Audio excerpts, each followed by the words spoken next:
Kita masih di Hitam Putih, masih dengan Pak Susanto dan ada istrinya, ini adalah Mbak Rika. Iya, Mbak Rika, ini berarti Shalin anak keberapa? Anak kedua. Anak pertama umur? 11 tahun. 11 tahun, cowok ya tadi ya? Iya. Oke, Mbak Rika, gimana waktu itu prosesnya sampai akhirnya tahu kalau suami dan juga anak ternyata mengidap penyakit kanker pada saat itu? Oh ya. Kalau untuk anak saya Selin itu dia sakitnya di tahun 2016. Shalin 2000? Ya 2016 kalau nggak salah di bulan Juni. Ya. Itu pun kita tahunya udah terlambat banget karena anak saya sudah lumpuh pada waktu itu.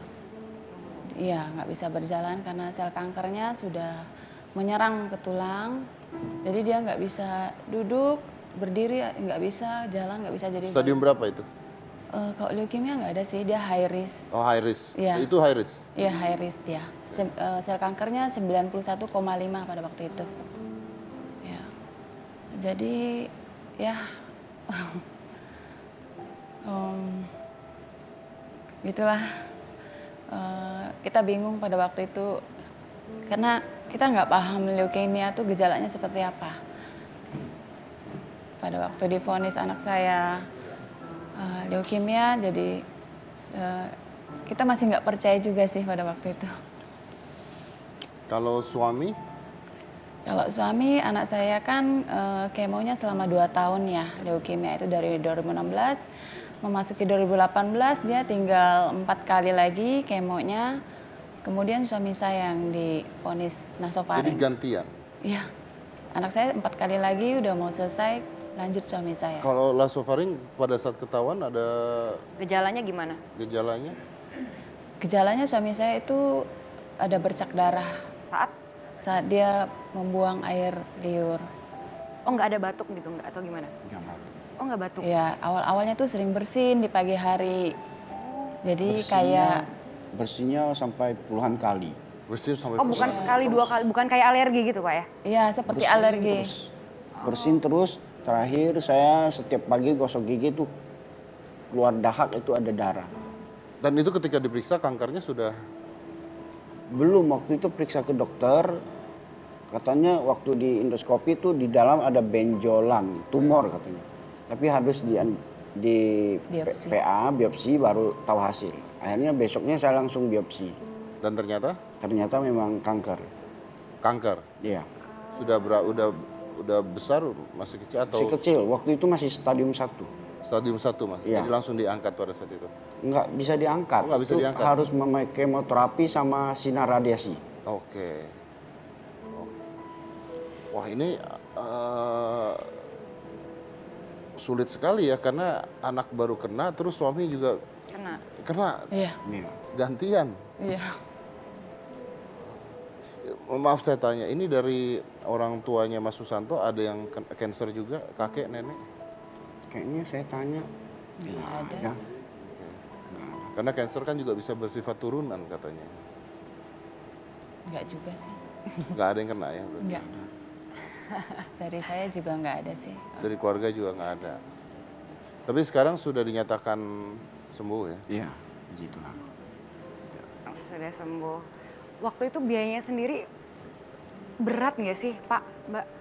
Waktu Luar biasa. Iya, Tidak sanggup saya. di Saya awal-awalnya. pakai BPJS. asuransi pemerintah, BPJS. Untungnya Sama, pakai dia asuransi. juga sama. Pakai BPJS. BPJS. Kalau tidak pakai BPJS habis berapa itu? Kalau untuk Nggak terhitung lah. untuk di daerah saya kan pertama bawa dia ke Kucing karena biayanya terlalu besar, saya nggak sanggup. Diperkirakan pengobatan sampai selesai kalau Selin waktu itu 3 tahun yang lalu itu 860 juta. 860 juta. Iya. Belum akomodasi semua. Wow. Kalau saya mungkin saya pernah tanya yang secara reguler dia pakai pribadi itu udah habis 500 juta. Orang Pontianak juga. Untuk kemo dan sebagainya. Iya. Anda sendiri kerja sehari-hari apa Pak Santo? Saya fotografer musiman. Fotografer musiman tuh gimana ceritanya? Kalau banyak orang nikahan ya ada job. Kalau nggak ada yang nganggur. Dokumentasi. Oke. Jadi fotografer acara ya? Iya, Fotografer acara. Oke. Baik. Oke, kita mau ngobrol dengan dokter spesialis kanker nih. Saya mau tanya juga, itu emang benar nggak dibutuhkan gitu ya? Iya, orang sakit yang membutuhkan itu ya. Orang sakit apa aja juga kita pengen dengar penjelasan. Langsung aja ini ada Dokter Jeffrey Beta Tenggara.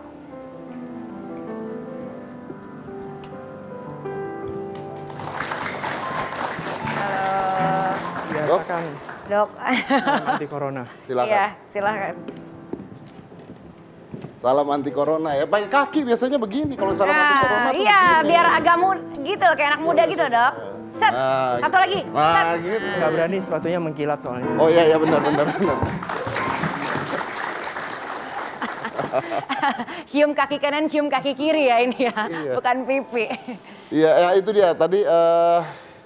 Tadi kan saya buka acaranya mengatakan bahwa ini masker lagi sulit.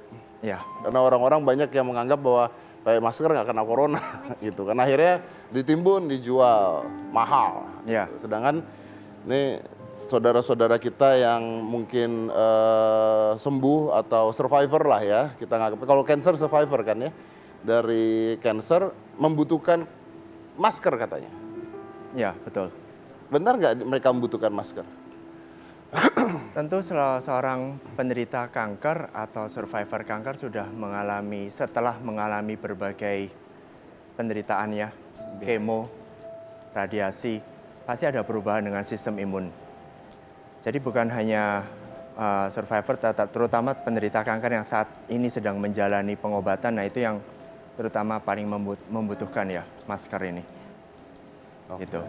Jadi mereka membutuhkan masker. Ya, karena memang virus ini kan memang sedang heboh sekali ya dengan virus ini. Tetapi kita harus ingat bahwa kita bukan hanya berhadapan dengan yang namanya COVID kalau untuk penderita kanker. Ini kacamata saya sebagai onkolog. Virus di luar tentu banyak. Pada saat seorang pasien setelah menjalani kemo akan ada fase di mana darahnya itu akan turun. Drop ya. Turun. Terutama sel darah putihnya. Sebagai contoh, si adik kecil, pasien leukemia akut menjalani kemo itu kita hampir bikin leukositnya jadi level 0. Nah ini akan mudah sekali untuk terkena infeksi dan masker menjadi suatu yang mutlak diperlukan. Oke. Nah, kalau misalnya kalau kita melupakan dulu tentang COVID-19, coronanya kita lupakan. Kan banyak sekali orang kalau di jalanan naik motor itu pakai masker, naik ojek online pakai masker. Ada gunanya nggak? Kalau itu tujuannya saya lihatnya berbeda memang. Karena memang di luar itu kan polusinya banyak ya. Tidak menghilangkan 100%, tetapi masker yang betul itu kan punya 3 layer. Nih. Bukan masker abal-abal itu ya. Ya. Masker yang betul itu punya 3 layer. Yang standar surgical mask, bukan N95. Even N95 akan lebih hebat lagi, lebih tipis lagi. Masker biasa itu punya 3 layer. Yang di depan itu adalah anti air, yang di tengah adalah filternya, yang di belakang juga semacam anti air untuk mencegah supaya air liurnya itu tidak tembus. Tidak tembus, oke. Nah ini memang akan sedikit banyak bisa memfilter debu-debu yang di luar. Tapi memang nggak mungkin 100% karena ingat yang di samping pun juga. Samping dari mana juga. Di samping pun juga ada. Seperti ini bukan dok, Yes. ini kita ada contohnya. Ya betul. Nah, mungkin bisa dibuka dok, diliatin. Karena sekarang ada banyak masker abal-abal juga. Iya, biar semuanya juga paham nih masker yang bagus, yang bener. Ya betul. Ini salah satu contoh masker yang baik. Ini kita pakai biasa di rumah sakit memang seperti ini. Oke. Dan ingat yang putih yang di dalam. Nah, Kayaknya. nih ya, dengerin. Putih di dalam. Yang putih yang di dalam. Kadang-kadang katanya kalau orang sehat yang dibalik. Iya, itu dok, itu hoax itu Ya, melebar. tetap kita pakai yang putih yang di dalam. Oke. Dan kalau sehat tidak perlu pakai masker juga gitu ya. Karena sekarang masker dipakainya sama orang sehat yang ketakutan sebenarnya. Gimana tuh dok? Well, saya mengerti di satu sisi ini histeria massalnya luar biasa hebat ya. Tapi kita mengacu pada aturan yang baku. Contohnya CDC sudah menjelaskan dengan gamblang bahwa yang membutuhkan masker adalah satu orang yang sudah confirm terkena COVID dalam setting COVID. Yang kedua adalah orang yang memiliki symptoms yang dicurigai. Kemudian yang ketiga adalah paramedik atau dokter yang sedang berhadapan dengan pasien. Dan memang ada beberapa kelompok yang memiliki sistem imun yang rendah. Rendah, ya contohnya mereka. Penderita kanker, kemudian kebanyakan yang meninggal ada penderita diabetes, punya sakit jantung, punya sakit paru sebelumnya, dan ini yang kelompok yang sangat rentan. Oke. Jadi artinya kalau mereka sehat-sehat aja dan sebagainya, pada saat ini jangan menghabisin masker lah ya. Ya. Karena masih banyak yang butuh masker. Masih banyak yang gitu perlu. ya. Oke, baik. Baik, terima kasih banyak dokter, terima kasih banyak Pak Santo, Mbak Rika, terima kasih banyak. Setelah ini kita akan langsung ngobrol dengan perwakilan yayasan yang mengumpulkan masker. Iya, Jadi betul. ada yayasan yang juga akhirnya mengumpulkan masker kayaknya untuk orang-orang yang membutuhkan ya, benar-benar membutuhkan untuk Iya. penderita kanker. Kanker. Ada yayasannya. Selain satu ini jangan mana-mana, tetap di Hitam Putih.